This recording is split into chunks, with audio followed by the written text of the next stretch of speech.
দক্ষিণ এশিয়ায় নতুন করে সামরিক উত্তেজনা তৈরি হয়েছে। পাকিস্তান আফগানিস্তানের ভেতরে একাধিক লক্ষ্যবস্তুতে বিমান হামলা চালিয়েছে।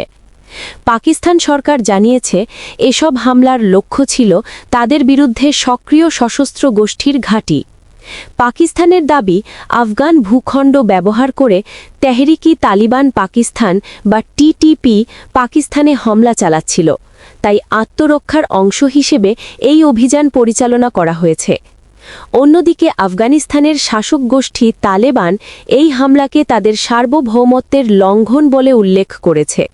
তালেবান পক্ষ জানিয়েছে হামলায় হতাহতের ঘটনা ঘটেছে এবং তারা প্রয়োজনে পাল্টা ব্যবস্থা নেবে। সীমান্ত এলাকায় দুই দেশের সেনা মোতায়েন বাড়ানো হয়েছে। পরিস্থিতি উত্তেজনাপূর্ণ থাকায় আন্তর্জাতিক মহল সংযম প্রদর্শন ও আলোচনার মাধ্যমে সংকট সমাধানের আহ্বান জানিয়েছে। বর্তমানে পরিস্থিতি নজরদারিতে রয়েছে এবং দুই দেশের সম্পর্ক কোন দিকে যায় তা নিয়ে আঞ্চলিক ও আন্তর্জাতিক মহলে উদ্বেগ বাড়ছে।